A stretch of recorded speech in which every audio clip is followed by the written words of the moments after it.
They say a Texas morning breaks loud, sun slicing through the blue. But today's sunrise is drowned out by the raucous clamor of the Easton County Livestock Auction. Dust swirls through the air as trucks and battered pickups jam the gravel lot.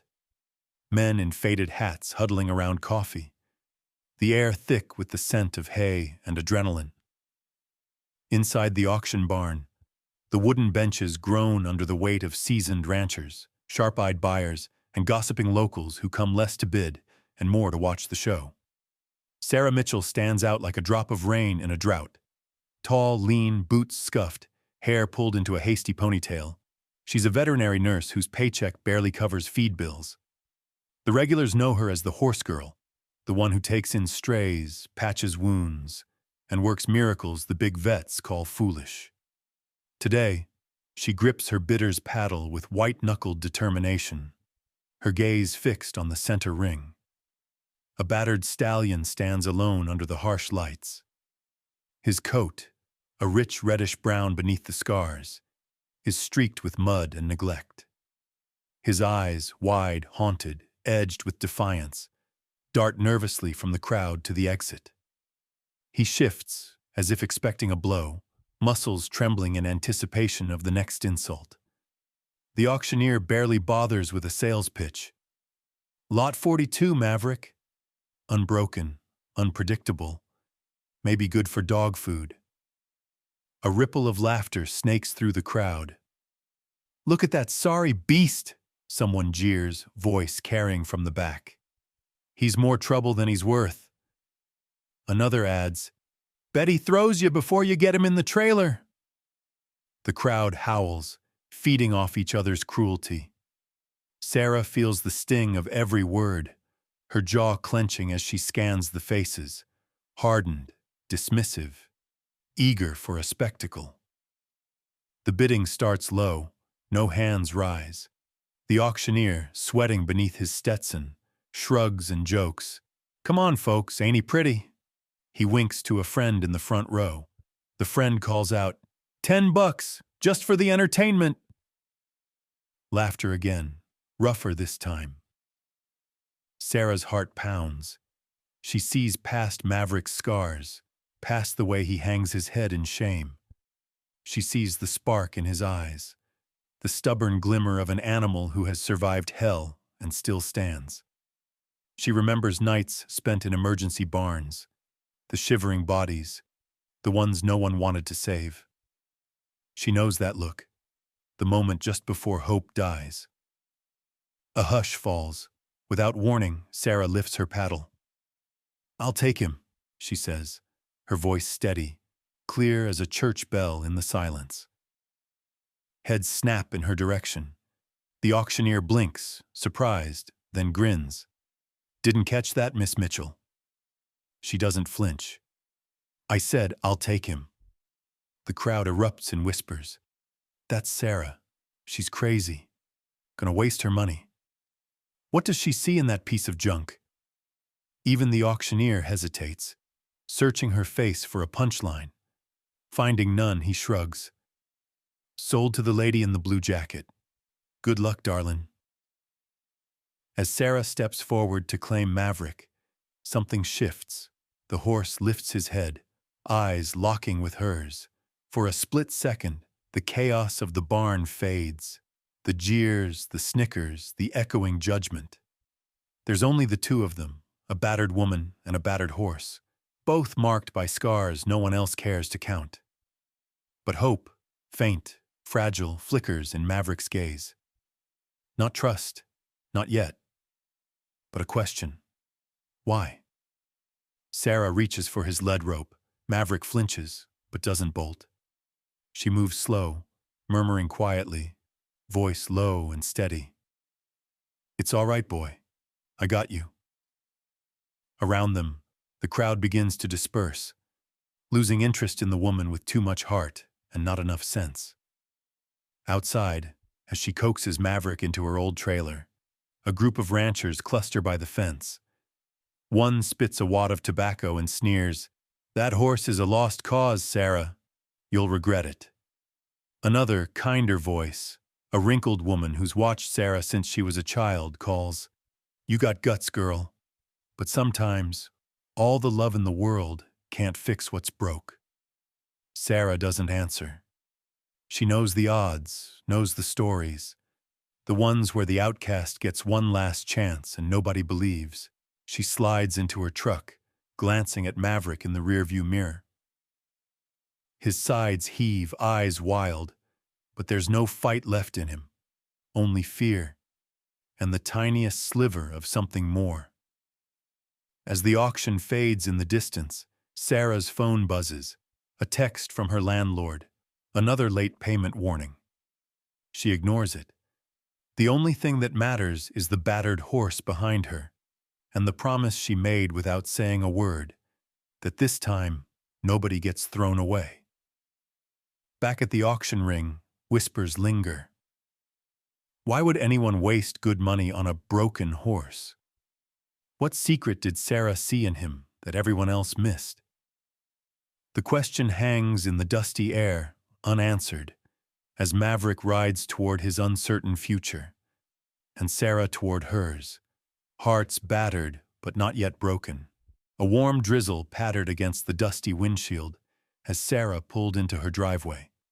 The old ranch lay quiet under a silver Texas sky, the fields washed clean by spring rain. Her boots sank in the muddy earth as she climbed out, nerves jangling. Maverick, hunched and shivering in the trailer, seemed to shrink further at the unfamiliar sounds. Thunder rumbled faintly from somewhere over the horizon. Sarah took her time. She opened the trailer door, stepping softly, speaking low, making herself small. "Come on, boy. Easy." Maverick's nostrils flared, muscles tense, eyes flicking wildly from her face to the open barn door. Every sound, the ping of a raindrop on metal, the distant moo of a cow, made him jump, but Sarah waited, never raising her voice, never pushing. After what felt like an eternity, Maverick edged down the ramp, his hooves slipping in the mud. He froze at the barn's threshold. Sarah unclipped the lead and stepped back, letting him choose. He bolted inside, breath heaving, flanks quivering, but did not try to run past her. That alone felt like a small miracle. She left the stall door open, just latched, so he wouldn't feel trapped. The barn was humble, just 3 stalls, a tack room, and a narrow aisle stacked with old bales of hay, but it was safe. Sarah fetched a bucket of water, setting it just inside his reach, then spread fresh bedding and laid out a flake of alfalfa, careful not to get too close. Maverick pressed himself against the back wall, eyeing her warily, his coat twitching at the slightest sound. Night settled in, the rain picking up, wind tapping at the tin roof. Sarah changed out of her wet clothes and made a quick supper, beans and rice, the last of the week's groceries. Her phone buzzed with messages, work reminders, a neighbor's question about vaccines, another overdue bill. She silenced it and pulled on an old slicker, heading back to the barn with a flashlight and a blanket. Maverick's stall was shadowy and still. Sarah sat outside the door, folding her legs under her. The flashlight turned low. She spoke in quiet tones, telling him stories about the other horses she'd known, the ones nobody wanted but who'd learned to trust again. She didn't try to touch him. Instead, she just waited. She listened to the storm, to the soft snorts and restless pacing inside. At one point, she caught herself humming, a lullaby from her childhood. As midnight crept closer, the barn lights flickered. Sarah pulled her knees to her chest and, against her better judgment, started talking about her dad. How he'd died too young, stubborn as any stallion, leaving her a box of tools and a lifetime of questions. How the ranch had felt emptier after her marriage ended. How sometimes she wondered if anyone truly healed from being broken. She didn't expect Maverick to care. But as the wind rattled the doors, he crept closer to the bars, ears flicking toward her voice. the rain in his eyes barely distinguishable from something softer, something almost like curiosity. He stopped short, still tense, but no longer pressing himself flat to the wall. A pickup rattled down the county road, headlights sweeping the barn. Maverick jumped, whinnying, hooves skittering on the boards. Sarah steadied her voice. "It's okay. Just a car, that's all." She began to read from a battered paperback she always kept in her pocket, reciting old poetry and cowboy ballads, her voice a gentle anchor in the storm. Just before dawn, Maverick finally dropped his head, exhaling so hard it almost sounded like a sigh. For the first time since leaving the auction, he nibbled at the hay.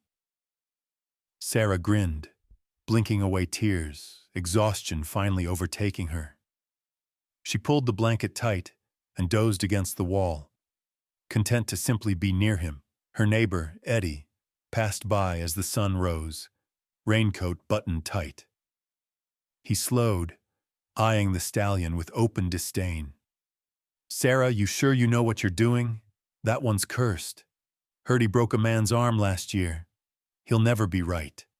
Eddie's wife, trailing behind with a carton of eggs, shook her head.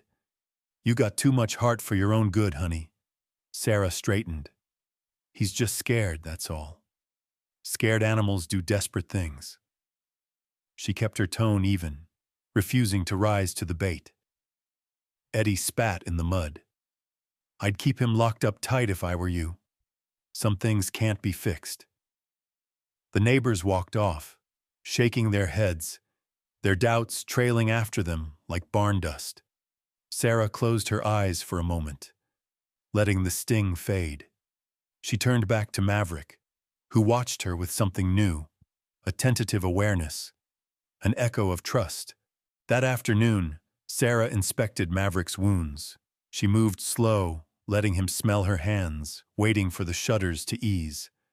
Underneath old dried mud, she found raw, puckered rope burns circling his legs, scars that told their own story. She swallowed hard, voice trembling as she whispered, "You've known pain, haven't you? No more. Not while you're here." She dabbed ointment on the worst of the burns, tears stinging her eyes. Maverick didn't kick, though he trembled like a leaf. She whispered promises, fierce private vows that nobody would ever hurt him again. Not while she had breath left in her body. That night, the wind died down, the sky clearing to reveal 1,000 cold stars. Sarah sat outside Maverick's stall once more, reading, humming, sometimes just listening. Her phone buzzed with another message from her landlord, but she ignored it. There were bigger things at stake. At one point, Maverick edged close enough that Sarah could see the gold flecks in his eyes, the rough patchwork of his scars. He stretched his neck, nostrils twitching, and, just for a second, let his muzzle brush her outstretched hand. Sarah held her breath, afraid to move, afraid to hope. The moment passed, but it was enough. Enough to make all the doubt, all the ridicule, fade into background noise. Enough to remind her that sometimes the bravest thing isn't running, but staying. Staying and believing and fighting for a creature everyone else gave up on. When Sarah finally turned in for the night, Maverick watched her go, eyes steady, no longer wide with terror. In the hush of the barn, hope took root, thin and trembling, but alive. And as the moon rose over the Mitchell Ranch, a silent promise echoed in the darkness. Here you are safe. Here you can heal. In the days that followed, the world narrowed to the quiet rhythm of mornings and evenings on Sarah's ranch. The air turned fragrant with the scent of wet earth and spring grass, a hush settling over the fields after the rain. The rest of town bustled with its routines, school buses, church bells, trucks roaring past on their way to bigger pastures. But Sarah and Maverick lived in a different kind of time, marked by the slow, careful rituals of trust. Sarah rose before dawn each day, She'd pad softly into the barn with a thermos of coffee and a battered book tucked under her arm, her footsteps barely disturbing the hush. She never barged into Maverick's stall.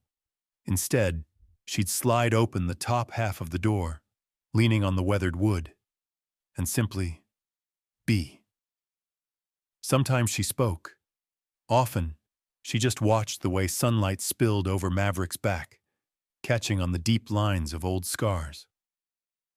At first, Maverick kept to the farthest corner, muscles taut, ears flicking at every shift and creak in the barn. Sarah respected his distance, careful not to force anything. She understood how trust was built, not with grand gestures or sudden breakthroughs, but with patience and presence day after day. The old cowhands might have scoffed, but Sarah knew the healing that happened in silence. She brought a book of poetry, a collection that had belonged to her father. Its pages were dog-eared, the binding soft with age. On the third morning, she opened it and began to read aloud, her voice steady but quiet enough not to startle. Out where the hand clasps a little stronger, out where the smile dwells a little longer. Her words drifted through the barn, mixing with the lowing of cattle and the faraway calls of birds. Maverick's reaction was subtle, a slight tilt of the head, the flicker of an ear. But Sarah noticed. She read to him every morning and again at night, her cadence slow, never pushing, letting him get used to the sound of her voice. The barn became a sanctuary, poetry threading through the beams like sunlight. Outside, the world kept on spinning. Neighbors drove past and shook their heads at the sight of Sarah sitting alone with a worthless horse, her back pressed to the stall door, lost in words and the comfort of routine. Some evenings, as she sat with Maverick, she'd hear voices drifting in from the lane. Kids laughing, someone playing an old radio, the distant bark of a dog. The normalcy of it all made the tiny barn feel like a world apart. On nights when sleep was slow to come, Sarah found herself talking to Maverick about things she'd never spoken aloud, about the father she'd lost to a heart attack when she was still in college, how she'd carried the guilt for years because she hadn't been able to save him, about the way her marriage had unraveled, her ex-husband's restlessness, the nights he spent out with friends while she nursed sick foals by lantern light, about the loneliness that crept in after the divorce, colder than any Texas winter, and how she'd rebuilt her life one broken animal at a time. Sometimes Maverick would snort softly, his breath stirring the straw as if he understood. Other times he'd stand stone still, his gaze fixed on some memory only he could see. Sarah wondered what haunted him, what sights, what voices, what losses. She told him it was okay, that he didn't have to be brave for her. One evening, as a soft breeze curled through the barn, Sarah set her book aside and simply sat in silence. Maverick watched her, the whites of his eyes showing less than before. Slowly, cautiously, he took a single step toward the door. Sarah's heart thudded. She stayed very still, barely daring to breathe. Maverick lowered his head, nostrils flaring. He studied her, the line between fear and hope trembling in the air. Then, in a deliberate, almost ceremonial gesture, he stepped forward and touched his muzzle to her outstretched hand. Sarah froze, tears stinging her eyes, a lump swelling in her throat. She felt the rough velvet of his nose, the tremor in his breath. She didn't move to grab him or stroke his mane. She just held her palm there, letting him make the choice, letting him decide when to pull away. The moment was small, but it echoed through the barn like thunder. It was the first act of trust, a promise made in the language of silence. Sarah smiled through her tears, whispering, "Thank you, Maverick. Thank you." The weeks slipped by, marked by tiny, hard-won victories. Maverick grew bolder, venturing closer each morning, eating hay from Sarah's hand, letting her brush his mane in gentle strokes. He still shied at sudden noises, the clang of a dropped bucket, the far-off crack of thunder, but he no longer retreated to the darkest corner. Each day, his haunted look softened, replaced by a glimmer of curiosity. Sarah kept reading, kept talking, kept listening. Some days were harder than others. There were setbacks, a flash of panic at a shadow, a refusal to leave the stall. But Sarah never lost patience. She knew that healing was not a straight line. It was a winding, uncertain road, paved with small acts of courage. One night, as the moon rose over the fields, Sarah leaned against the stall and closed her eyes, letting the quiet seep into her bones. Maverick nudged her shoulder, searching for reassurance. She smiled, her voice no more than a whisper. "We're both a little lost, aren't we? But maybe that's okay. Maybe that's how we find our way home." Inside that humble barn, hope grew, not loud or flashy, but steady and real. The girl who'd lost everything and the horse nobody wanted found something worth holding on to. The fragile, precious beginning of trust. And as another morning broke over the Texas plains, Sarah and Maverick greeted the day together. Not as strangers, not as broken things, but as two survivors daring, for the first time, to believe in each other. The fourth week at Sarah's ranch dawned misty and pale, sunlight slanting through the barns as if uncertain it was welcome. A hush lingered in the air, broken only by the soft crunch of gravel beneath Sarah's boots and the low, comforting nickers of the other horses in the pasture. Maverick had begun to wait for her now, ears flicked forward, head poking over the stall door the moment she entered the barn. It was a small change, but to Sarah it felt monumental, a fragile thread of trust woven through the days.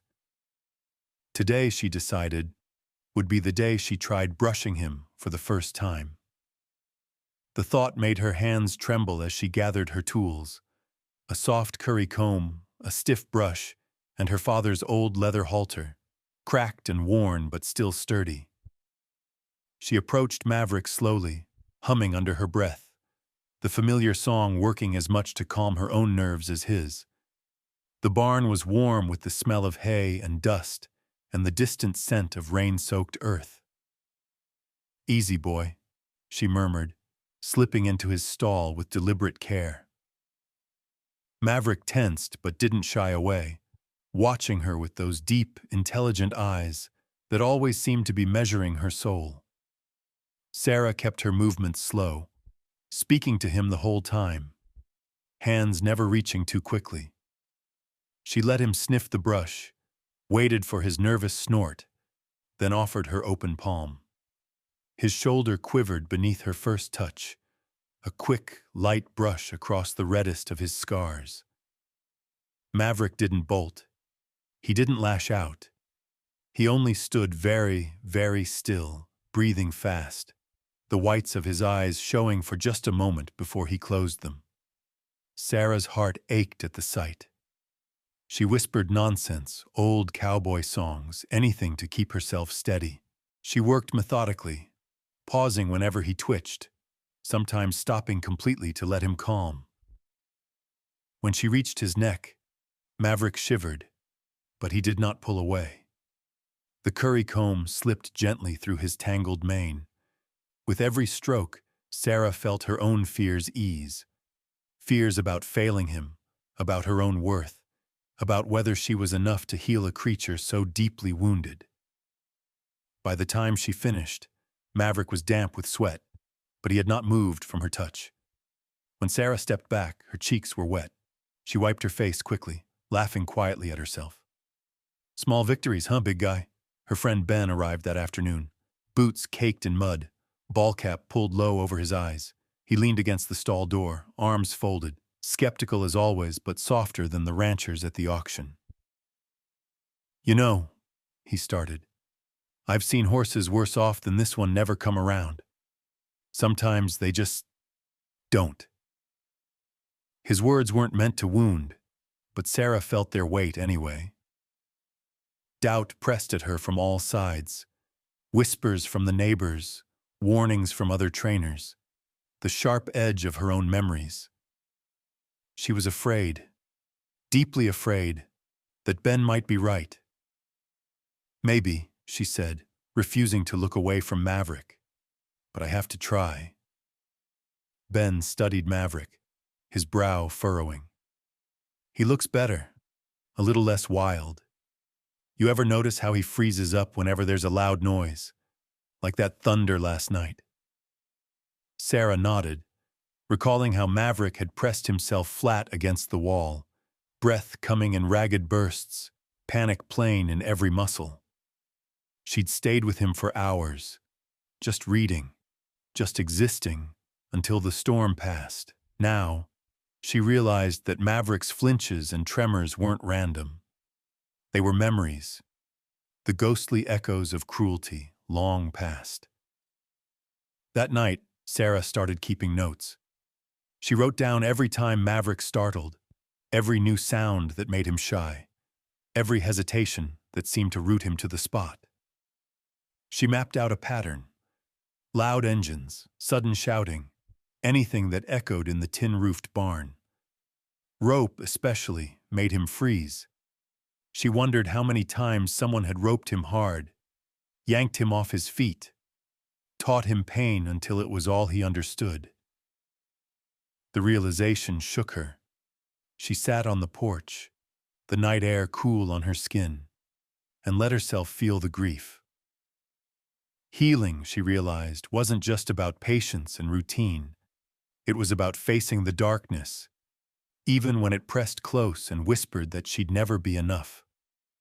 She watched the stars wheel overhead, Maverick's silhouette visible in the window of his stall, and made herself a promise. I won't give up. Not on him. Not on myself. The next morning she tried again. This time, when Maverick trembled, she stopped and spoke to him until he calmed. She brushed his coat until it shone copper in the morning light. She gave him space, then closed the distance inch by inch, always asking permission with her eyes, her hands, her voice. Maverick responded with the slow, stubborn resilience of a survivor, each day letting her a little closer, a little deeper into his world. One afternoon, Ben returned with a bag of carrots and a few stories of horses who had, against all odds, healed. Remember Red? He asked, tossing a carrot over the stall. Meanest mare I ever saw, but she found her way with time. Maybe Maverick will too. For the first time, Ben's voice carried a hint of hope. Sarah smiled, feeling the edge of her doubt soften. That's all we can do, right? Give them time. Let them decide. Late that evening, as the sun melted behind the hills, Sarah brushed Maverick's shoulder and whispered, "Thank you for trusting me, even a little." She pressed her forehead to his neck, breathing in the scent of horse and sweat and hope. There were still setbacks. Maverick would sometimes bolt at a shadow, refuse to eat if the barn was too loud, stand rigid and unresponsive for long stretches. The work was slow, the progress measured in inches, not miles. But every small victory, a brush, a gentle nicker, a night without panic, meant the world. Sarah watched him from the porch as the fireflies blinked in the dark. She wondered, not for the first time, if healing was truly possible, for Maverick and for herself. But as the night deepened, the horse she'd chosen when no one else would came to the edge of his stall, ears pricked forward, waiting for her voice. She smiled, tired but steadfast. I'm not giving up, Maverick. We're in this together. And as the ranch slipped into silence, the line between horse and woman, between wounds and healing, grew softer, drawn not in pain, but in the quiet promise that neither of them would ever face the darkness alone again. Dawn slipped across the Mitchell Ranch in streaks of gold, painting the dew-damp grass and drawing long shadows behind the weathered barn. For the first time since Maverick's arrival, the world felt briefly ordinary. Sarah brewing coffee in her chipped blue mug, the soft nickers of the horses in the paddock, the usual radio murmur from her neighbor's porch drifting across the fields. A quiet morning, she thought. A morning that felt safe. Sarah set out Maverick's feed and watched as he ambled from his stall, nostrils quivering, coat shining faintly from weeks of careful brushing. He still moved cautiously, but he no longer hugged the shadows or eyed her with the same raw suspicion. Sarah smiled, letting the gate swing open so Maverick could graze a little in the fresh paddock grass, the sunlight painting his scarred back in copper and amber. She leaned against the fence, relishing this new normal, however fragile. Suddenly, a battered pickup rumbled up the road, a clatter of engine noise, coughing exhaust. The old truck backfired, the bang echoing through the pasture like a gunshot. In a heartbeat, Maverick's calm shattered. He jerked his head up, eyes wild, muscles bunching as fear shot through his body. Before Sarah could call out, Maverick bolted. He charged the fence, hooves pounding the earth, and in one desperate leap, vaulted the rails. "Wait!" Sarah's voice cracked in the morning stillness. Maverick's form flashed red and gold against the sunlight, already tearing across the open field, panic lending him impossible speed. Sarah's heart lurched. There was no time to think. She vaulted the fence herself, boots slipping in the dew, and tore after him. The chase blurred into a fevered rush. Maverick darted between mesquite bushes and rusted wire, breath ragged, eyes white with terror. Sarah sprinted after him, legs burning, yelling his name, softly at first, then louder, desperate to cut through his panic. "Maverick, easy boy, stop!" The distant sound of highway traffic grew louder. Maverick veered toward the road, driven by blind instinct, sweat foaming on his flanks. For one sickening moment, Sarah saw the cars flashing by on the asphalt, the glint of morning sun off windshields, and she screamed his name, voice raw with fear. "Maverick!" Her shout cracked like a whip. Maverick skidded, hooves sliding in the grass, and stood frozen at the edge of the ditch. The world went silent except for the thunder of Sarah's pulse. Maverick trembled, staring at the road, nostrils flared, sides heaving. Sarah forced herself to slow down, to breathe, to remember everything she'd learned about trust. She called again, softer, steadying her voice. "It's okay, Maverick. I'm here. You're safe." She moved closer, hands open, never breaking eye contact. The roar of a passing truck made Maverick start, but he didn't bolt again. He stood, anchored by the sound of her voice. Sarah crossed the last few feet, heart hammering, sweat running down her neck. She reached out, hands trembling. Maverick's ears flicked toward her, uncertain. She kept talking, soft, soothing nonsense, her words a rope thrown across the gulf of his panic. At last, Maverick dropped his head, sides still quaking, and let her slip the lead rope over his neck. Relief hit Sarah so hard her knees nearly buckled. She stroked Maverick's neck, whispering, "That's it, boy. You did good. You're okay." Her own fear melted into pride. Pride at Maverick for stopping. Pride at herself for not giving up. She led him back across the field, every step a slow return from the edge. Back at the ranch, neighbors had gathered by the fence, drawn by the commotion. Eddie was there, face pinched with worry, and Mrs. Miller from 2 doors down, clutching a thermos to her chest. "You all right?" Eddie called, eyes flicking from Sarah to the trembling horse. "We're fine," Sarah said, her breath coming in gasps. Just a scare. She looked at Maverick, sweat and grass clinging to his coat, and realized just how close they'd come to disaster. Mrs. Miller shook her head. "You're lucky, Sarah. That horse is a runner. Don't know if I'd have risked it." Sarah met her gaze steady.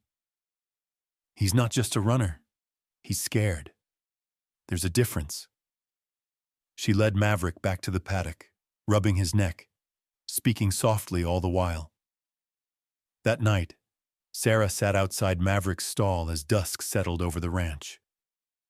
Maverick stood close, ears swiveling to catch every word as she replayed the morning's events. How his fear had almost undone everything. How her voice had brought him back.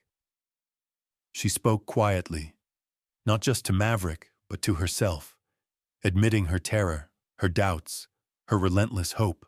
Inside, she ran her hands gently over Maverick's legs, checking for cuts, feeling the tension still tight in his muscles.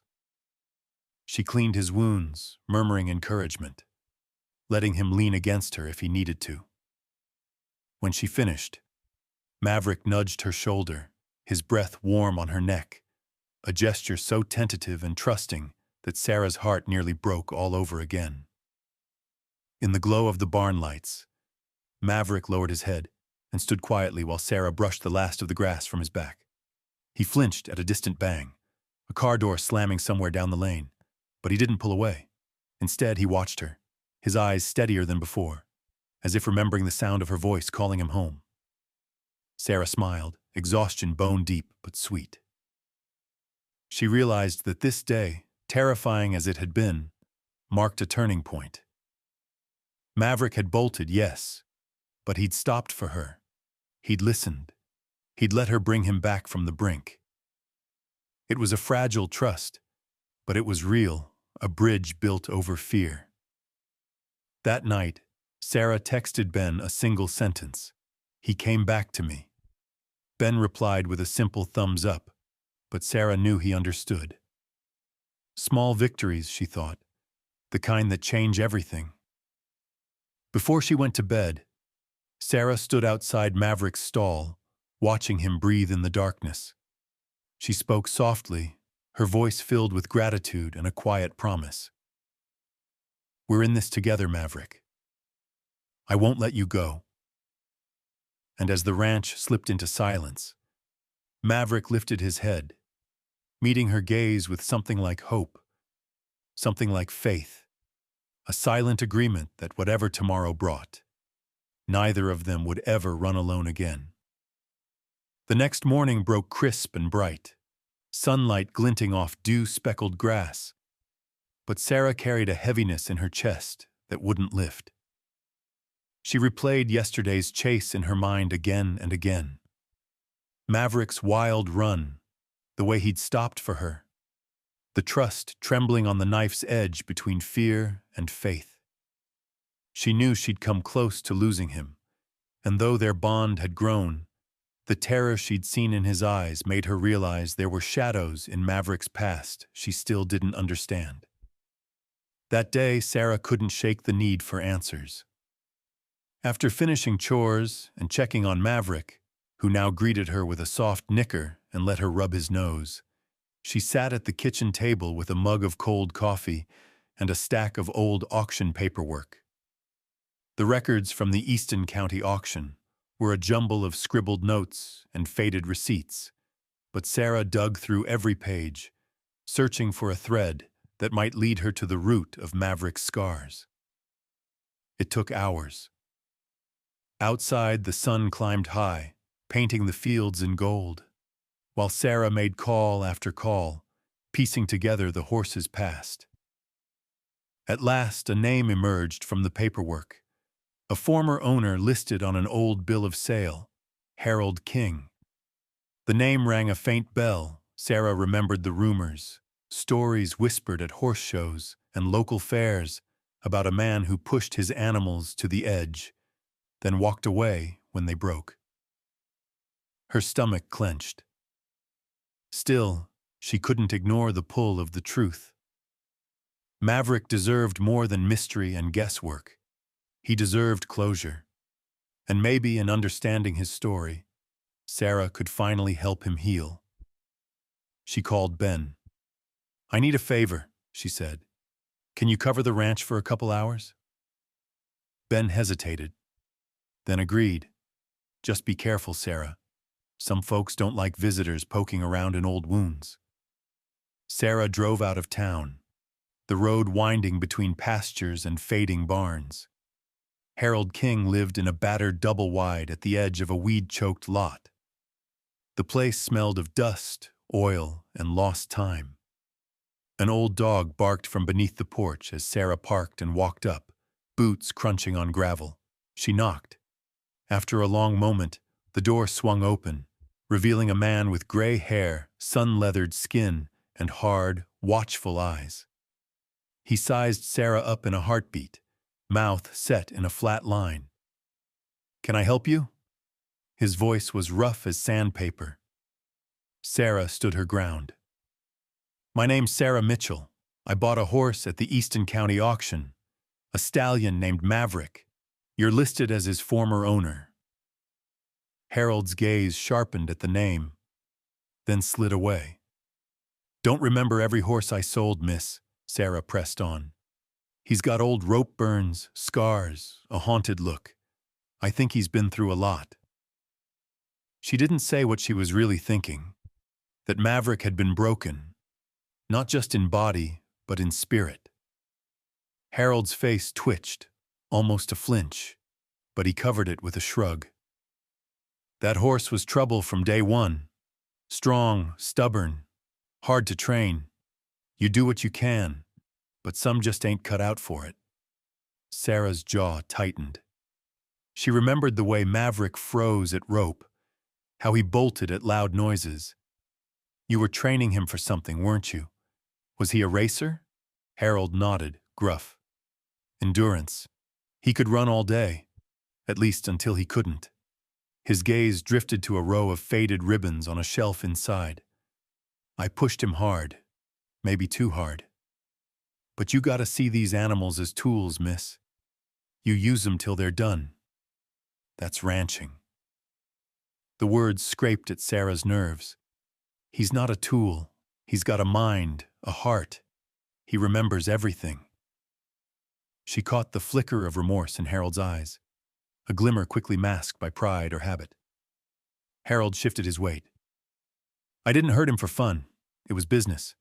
When he broke down, I couldn't afford to keep him around. So I sent him to auction. Figured someone might find use for him. Surprised anybody did." For a moment, silence stretched between them. Sarah saw the ghost of regret in Harold's weathered face. Regret he'd never say aloud. She softened her tone. "He's trying, you know. He's scared, but he wants to trust. I think he still has a lot of heart left." Harold met her eyes, and in that brief glance, something shifted. Maybe he just needed a different kind of hand. Sarah nodded, holding back tears. She had her answers now, ugly as they were. Maverick's past was carved by exhaustion, fear, and relentless pressure. He'd been valued only for what he could give, then thrown aside when he broke. No wonder he flinched at rope, at voices, at the threat of being used up and abandoned. Back at the ranch, dusk was falling, and the sky flared with streaks of orange and purple. Sarah found Maverick in the pasture, grazing quietly. She moved to his side, running a gentle hand down his neck, letting her presence reassure him. She told him about her day in a quiet voice. "I met your old owner, Maverick. He saw you as a tool, not a soul. But I see you. I see how hard you try. I promise I'm not giving up." That night, as Sarah sat beside Maverick's stall, the truth of his past weighed on her. But so did a new sense of resolve. She understood his triggers now, the panic in his eyes whenever the world grew too loud or fast. She wrote detailed notes about what she'd learned, vowing to work even more gently, to watch for every sign of fear and honor every step of progress, no matter how small. Later, as stars blinked awake above the ranch, Ben joined her on the porch. "You find what you were looking for?" he asked, handing her a mug of cocoa. Sarah nodded, her voice low but steady. "He was a racer, Ben, pushed until he broke down. Nobody ever gave him time to heal. But I will. No more pressure. No more pain." Ben squeezed her shoulder. "You're doing right by him, Sarah. Some things can't be rushed. Healing takes as long as it takes." Sarah watched Maverick in the moonlight, his head lowered in the soft grass, peace settling over him for the first time since she'd known him. She felt the ache of old wounds, his and her own, but also the warmth of hope. For both of them, the future was no longer just a shadow of what they'd lost, but a promise of what might still be found. And as night deepened, Sarah made a silent vow. The past would shape them, but it would not define them, not while she still believed in second chances. Spring's breath lingered on the morning breeze as Sarah led Maverick out into the field, the world awakening in green and gold. The past week's revelations had left her both heart-heavy and fiercely determined. Every moment with Maverick now felt sharper, more urgent, colored by the truth of what he'd survived. She moved slower, her patience deepened by the knowledge of his old wounds. And in response, Maverick watched her with eyes that held not just wariness, but the faintest glimmer of expectation. She had begun reading more, about trauma, about horse therapy, about second chances, and in the process stumbled on an article about Dr. Rachel Torres, a specialist in rehabilitating abused horses, working just a few towns away. Sarah hesitated for days before calling, the phone heavy in her hand, her heart tangled with hope and anxiety. Was it admitting defeat to ask for help? Or was it, perhaps, the most courageous thing she could do for Maverick? Rachel arrived on a sunny afternoon, her truck packed with well-worn gear, her manner brisk but warm. She was short, athletic, her hair pulled into a no-nonsense bun, her eyes bright with curiosity as she surveyed the ranch. Maverick shied when she approached, nostrils flaring, but Rachel made no move to touch him. Instead, she greeted Sarah with a firm handshake and an understanding smile. "So this is the legend himself," Rachel said softly, her tone gentle as she watched Maverick from a respectful distance. "He's got a presence, I'll give him that." Sarah nodded, anxiety bubbling up. "He's been through hell, Dr. Torres. The auction, the training, the fear. He bolts at loud noises, freezes at ropes. But he's trying. I don't want to mess this up." Rachel chuckled. "You're not messing anything up, Sarah. You gave him the one thing he needed most, time." She kneeled in the grass, patient and small, her posture open. "The rest is just gentle work and letting him set the pace." They started slow. Rachel walked Maverick's paddock perimeter, observing the way he moved, the way he flicked his ears, the small hesitations that signaled deep-rooted fears. She offered him a carrot, then withdrew her hand when he shied away, never forcing, always letting him decide. "The first rule," Rachel explained, "is that everything is an invitation, never a demand." Sarah watched, absorbing every nuance. Maverick was tense, muscles taut, but after a while he began to follow Rachel's movements with cautious curiosity. She introduced a halter, not to slip it on, but simply to let Maverick smell and investigate. "He associates this with pain," Rachel murmured, "but we can teach him it means something different now." That afternoon, Rachel led Sarah through gentle retraining techniques, touching Maverick with a soft rope, then removing it before he could panic, letting him walk circles at liberty in the round pen, never cornering him, always letting him choose his distance. At first, Maverick was skittish, eyes rolling at every new sound. But Rachel's calmness seemed to seep into the earth itself. Each time Maverick took a step toward her, she praised him, voice low and kind. Sarah felt hope stir in her chest. The work was slow, sometimes painstaking, but she saw changes, tiny, nearly imperceptible shifts in Maverick's posture, the way his head lowered, the way his breathing steadied when Rachel was near. By the third session, Maverick allowed Rachel to run her hands down his legs, checking for lingering injuries from his racing days. His muscles quivered, but he didn't jerk away. Sarah let out a shaky laugh, half relief, half disbelief. "He never let anyone touch his legs before," she whispered. Rachel smiled, wiping sweat from her brow. "He's making a choice. Trust is always a choice." She turned to Sarah, her voice growing serious. "If you're willing, I want to try something bigger in a few weeks. I want to see if Maverick can face his fear, maybe even return to a racetrack, not to run, but to reclaim the space that broke him." Sarah felt her throat tighten. The racetrack. The word alone conjured images of dust, roaring crowds, the relentless pressure of training. But she saw the logic. True healing required not just safety, but the courage to face old wounds and rewrite what they meant. Over the next days, Rachel became a fixture at the ranch. Ben dropped by more often, drawn by curiosity and genuine respect for Rachel's methods. "Never seen anything like this," he said one afternoon, leaning on the fence as Rachel worked Maverick in the round pen. "Most folks would have given up. Guess it's easier to walk away than to stand in the fire with someone." Sarah glanced at him, gratitude softening her face. "I couldn't have done this alone, Ben. Thank you for believing in us, even when it looked crazy." Ben shrugged, embarrassed. Sometimes the best things in life start out looking impossible. Under Rachel's patient guidance, Maverick's world grew a little larger each day. He learned to associate Rachel's touch with comfort, not pain, to see the round pen as a place for quiet learning, not frantic escape. He let Sarah brush his tail, clean his hooves, even drape a soft towel over his back.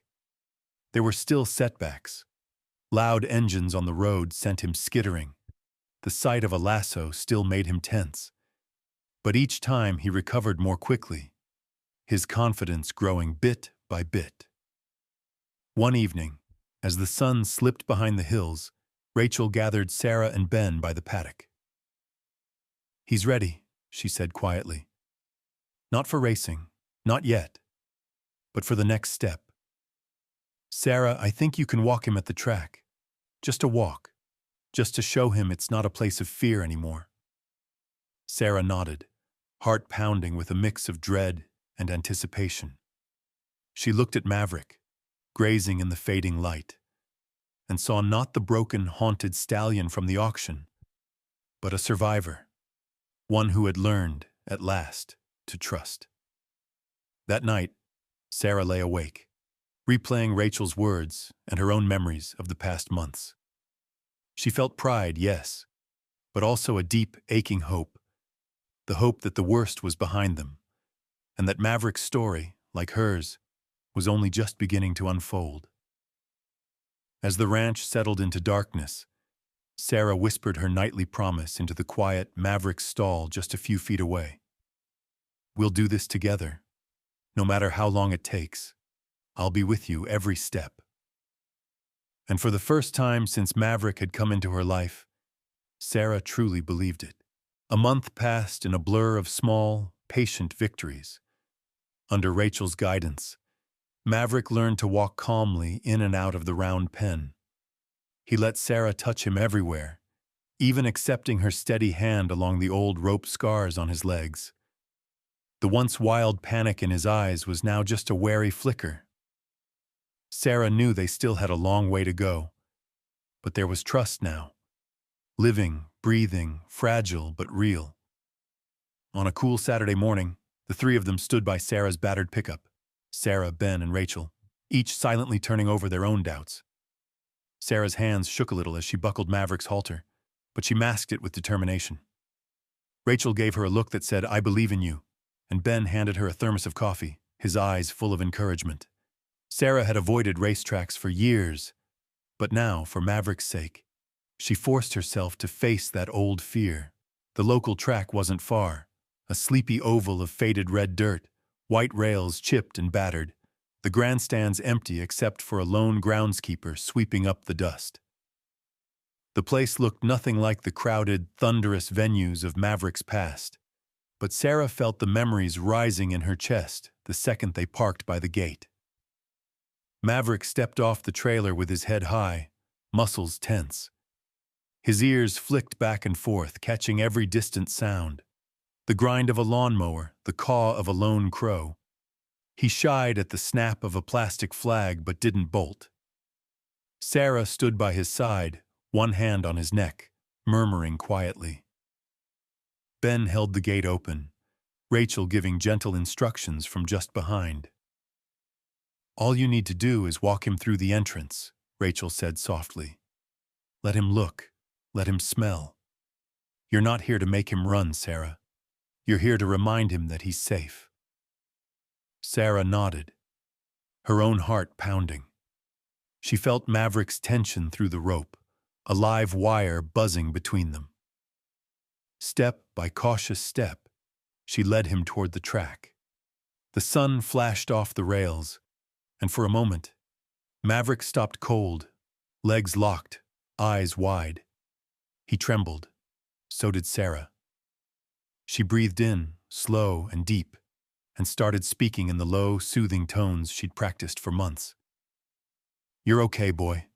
Just me and you. I'm right here. We'll just take one step at a time." Ben, standing by the gate, called out softly, "You got this, Sarah." Rachel's presence behind them was calm and unwavering, a pillar holding up the whole fragile moment. Sarah watched Maverick's nostrils flare as he snuffed the dirt.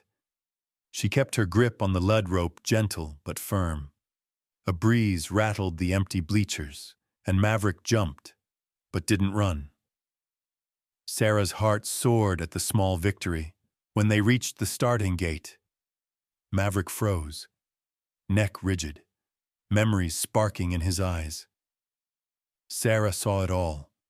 The ghosts of handlers shouting, the thunder of hooves, the pain and confusion. But he didn't bolt. He stayed with her, as if searching her face for some sign that this time would be different. Sarah laid a hand on his neck, feeling the tremor beneath his skin.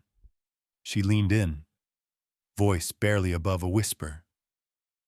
"I know you're scared, but I promise, I will never ask you to run for anyone else. Just walk with me." The groundskeeper paused his sweeping, watching from a distance. For a long, breathless moment, it seemed Maverick might refuse. But then, with a hesitant snort, he took a step forward. Sarah moved with him, matching his stride, her own nerves steadied by the weight of his trust. Step by step, they entered the track. The red dirt was soft beneath their feet. The world felt hushed, as if even the birds were holding their breath.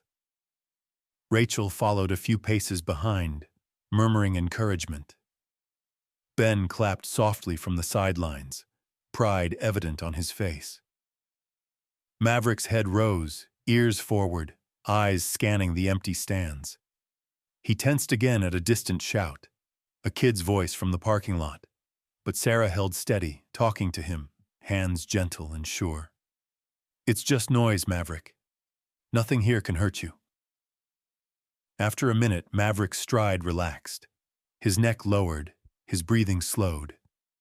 Sarah's own heart began to beat in rhythm with his, calm and grateful.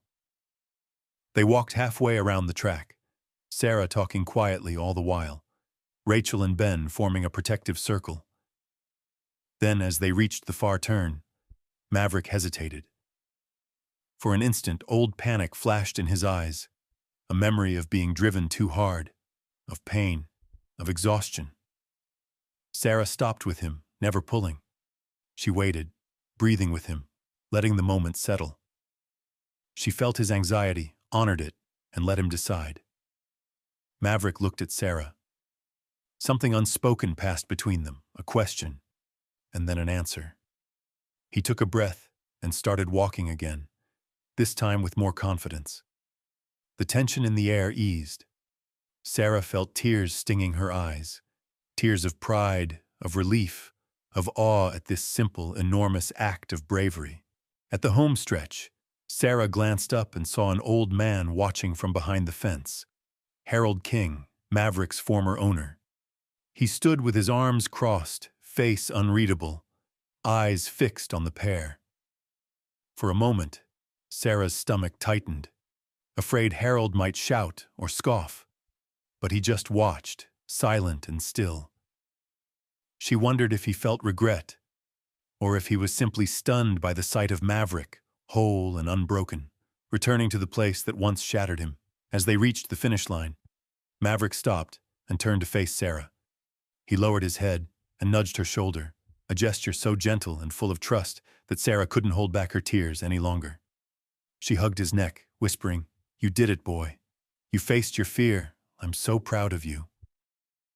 Rachel approached, her eyes shining. "That's real healing, Sarah.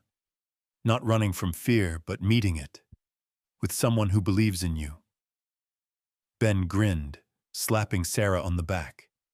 "Never thought I'd see the day. He's not just your horse, Sarah. He's your partner now." The three of them led Maverick from the track, the morning sun warm on their backs. Sarah glanced over her shoulder. Harold was gone, the memory of his presence lingering like a question in the dust. But Sarah didn't care what anyone thought. Maverick had faced his ghosts, and for the first time Sarah felt the weight of her own fears begin to lift. They loaded Maverick into the trailer and drove home in easy silence. Sarah watched him in the rearview mirror, his head lowered, eyes soft, a look of peace on his face she'd never seen before. Back at the ranch, Maverick trotted from the trailer and into his paddock, where he rolled joyously in the grass, shaking off the last of his old anxieties. Sarah sat in the dirt, laughing and crying, while Rachel and Ben shared a quiet look of respect. That night, under the wide Texas sky, Sarah whispered thanks to the stars for second chances, for Maverick, for herself, for the healing that grows not in the absence of fear, but in the courage to keep walking one step at a time. A golden dusk settled gently over the Mitchell Ranch, soaking the fields in honeyed light. For the first time in months, Sarah let herself slow down, breathing in the scent of sweet grass and earth still warm from the afternoon sun.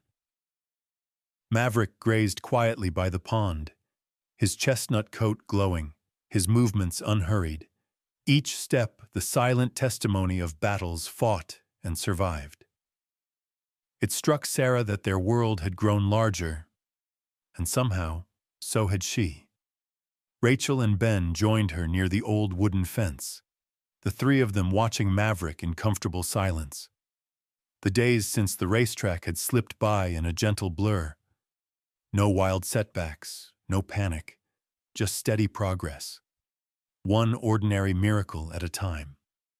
The wounds that once marked every moment had faded into scars, reminders of what pain could teach and what patience could change.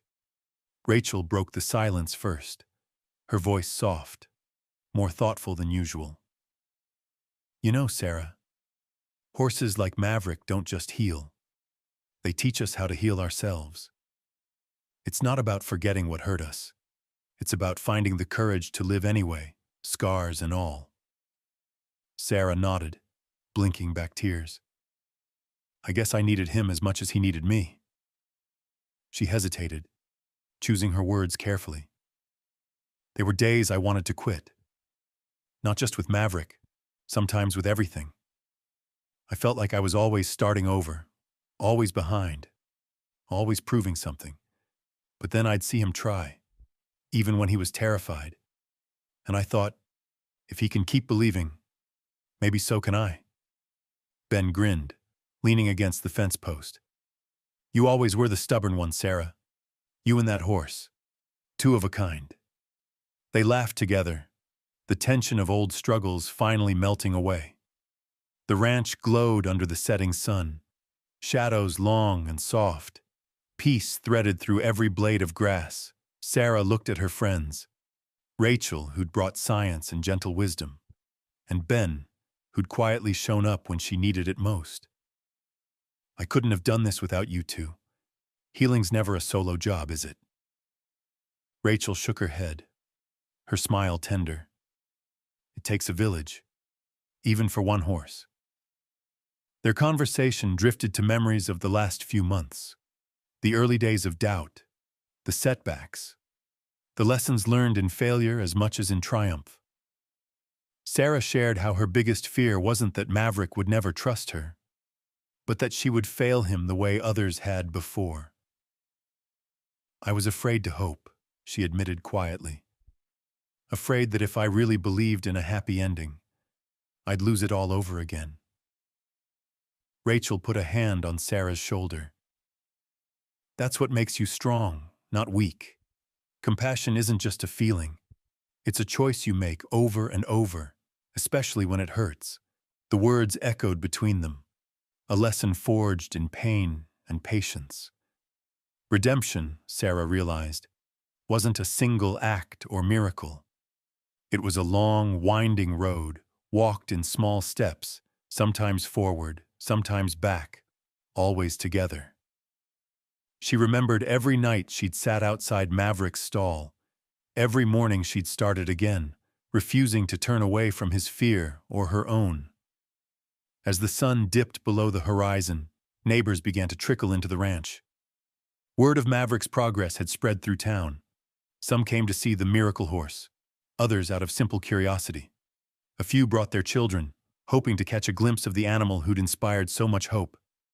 Even Eddie, the most skeptical of the bunch, offered Sarah a grudging nod. You did good, he said, almost embarrassed. Never thought I'd see the day. Rachel smiled at the growing crowd. Looks like Maverick's not the only one who's changed, Sarah. You've started something here. Ben nudged Sarah with his elbow. You gonna tell them your idea? Sarah's cheeks flushed, but she stepped forward, her voice strong. I've been thinking. Maverick's story doesn't have to be the last. There are more out there like him, horses and people who need a second chance. If you're willing, I'd like to start a fund right here to rescue and rehabilitate horses who need it most. And maybe, just maybe, offer therapy programs for folks in town who could use a little hope too. The crowd murmured, approval swelling in the air. Mrs. Miller, clutching her grandson's hand, called out, I'll bake for your fundraiser, Sarah. Others chimed in, offering time, supplies, and support. The ranch, once quiet and solitary, buzzed with new energy. A community gathered not out of pity, but out of genuine belief in what was possible. Rachel caught Sarah's eye, pride shining in her smile. See, the courage to believe in one lost soul can change a whole town. As dusk deepened, Maverick wandered over, stopping just within arm's reach. He stood tall, no longer the broken animal from the auction, but a survivor, gentle and proud. The children reached out, and Maverick let them stroke his neck, flinching only a little before relaxing under their hands. Sarah's heart soared, tears prickling her eyes, not of sadness, but of overwhelming gratitude. Ben watched the scene, shaking his head in disbelief. Never thought I'd see the day, he repeated. Looks like you both found your place. Sarah wrapped her arms around Maverick's neck, pressing her cheek against his warm hide. "He saved me too," she whispered. "We saved each other." Rachel gathered the children around, letting them feed Maverick treats while she explained the importance of patience, of listening, of letting wounds heal in their own time. The laughter of kids, the gentle murmur of neighbors, and the peaceful snort of Maverick filled the evening air. As night settled over the ranch, Sarah stood with Ben and Rachel beneath the porch light, watching the community drift home, their hearts a little lighter, their hopes a little brighter. She realized the ranch was no longer just hers, and Maverick was no longer just her responsibility. Together they had created a beacon, proof that kindness, no matter how quiet, could echo far beyond its beginnings. The lessons Maverick had taught them all, about forgiveness, about persistence, about the strength found in gentleness, would ripple out into the world, changing more than just one life. And as Sarah watched the last light fade from the sky, she knew that she and Maverick, and everyone who'd walked this journey with them, would never look at hope the same way again. The sun crested the horizon, spilling golden light across the ranch and bathing the fields in a warm, gentle glow. The morning was quiet, broken only by the calls of meadowlarks and the soft whicker of horses stirring in their stalls. This was the hour Sarah cherished most, the hush before the world fully woke, when the weight of yesterday faded and the promise of a new day felt almost infinite. Today was different. Today, the ranch was alive with energy. Children's laughter rang out from the drive as parents led them through the gate. Neighbors streamed in, old ranch hands, young couples, teachers, doctors. Even Eddie, who'd once called Maverick cursed, stood awkwardly with a basket of carrots for the horses. Ben and Rachel had arrived early, setting up folding chairs and a big, battered thermos of coffee on the porch. The aroma drifted across the yard, mixing with the sharp scent of hay and the dew that clung to the grass. Maverick stood at the fence line, head high, ears flicked forward in curiosity as the children approached. A few months ago, this scene would have been impossible. Then Maverick would have been pressed to the back of his stall, eyes wild, every muscle ready to bolt. But today he stood calm and proud, the red gold of his coat shining, his scars visible but no longer the center of who he was. Sarah walked out to meet him, hand steady, heart full. She ran her palm along Maverick's neck, feeling the steady warmth of his breath, the gentle weight of his trust. "Ready?" she whispered. Maverick nudged her shoulder, a soft, friendly gesture that made her smile. Ben whistled, gathering everyone's attention.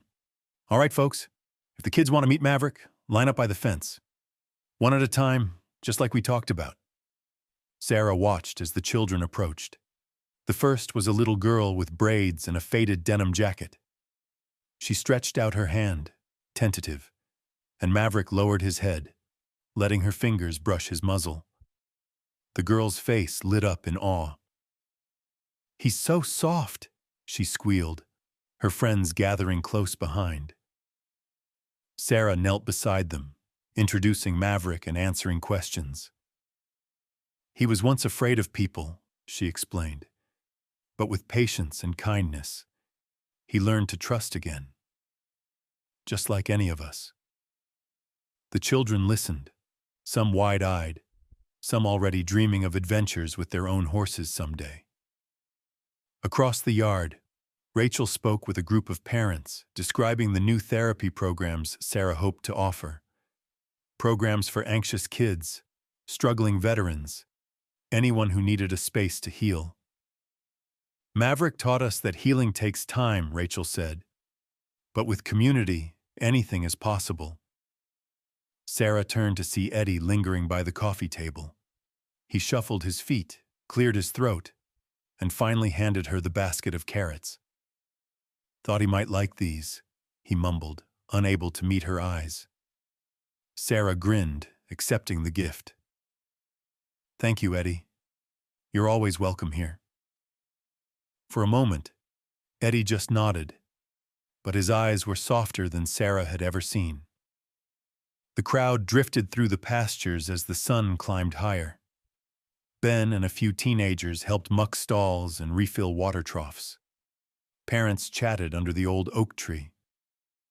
Rachel led a group of volunteers in building a new fence, laughter rising with each hammered nail. The sense of belonging was palpable, no longer just Sarah's dream, but a reality shared by all who'd come. As midday approached, Sarah gathered everyone by the barn. Maverick stood at her side, calm and regal, head held high. Rachel and Ben flanked them, faces bright with pride.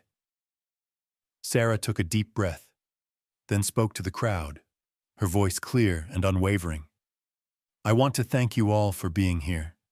Some of you remember the day I brought Maverick home from the auction, how folks thought he was broken beyond repair. Truth is, I was a little broken myself, but day by day, with patience and trust, Maverick taught me how to hope again. He reminded me that no matter how many times life knocks you down, there's always a way forward, if you're willing to believe in something bigger than fear. We built this place for him, but along the way, we built it for all of us, for anyone who's ever needed a second chance or a safe place to heal. I hope this ranch will always be that place, a home for the lost, the hurting, and those who simply need to remember what it feels like to belong.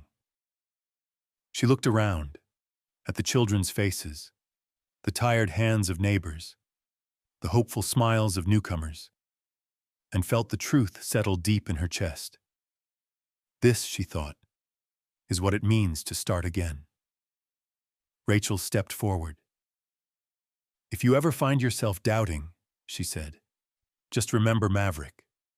Remember what's possible when kindness leads the way. One by one, the children fed Maverick carrots and apples, giggling as his whiskers tickled their hands. He no longer flinched at their touch. Even the youngest, a toddler who stumbled and shrieked with delight, was met with nothing more than Maverick's patient nuzzle. As the crowd slowly began to disperse, Sarah remained in the field, Maverick grazing quietly by her side. Ben and Rachel lingered too, silent and content, the easy camaraderie of shared struggle warming the air between them. Sarah brushed Maverick's mane, her hands steady, her spirit light. Thank you, old friend, she whispered. You saved me as much as I saved you. Rachel smiled, resting a hand on Sarah's shoulder. This is just the beginning, you know. Ben nodded, his voice gruff but full of affection. There'll always be more work, more lost souls, but with you two leading the way, well, I think there's hope for all of us. The last light of afternoon painted the ranch in gold. Children's laughter echoed from the lane.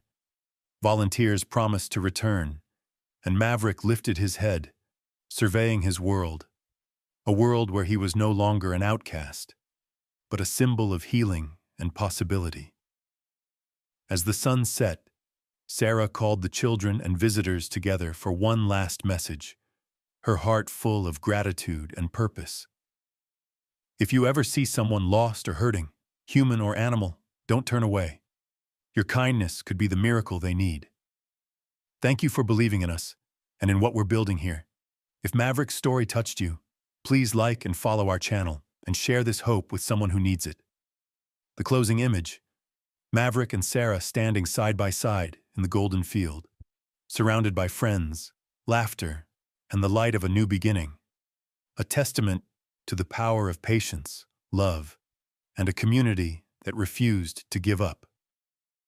And so, as twilight settled over the ranch, their story continued. Not as an ending, but as the first of many miracles born from kindness, courage, and the simple act of believing in each other.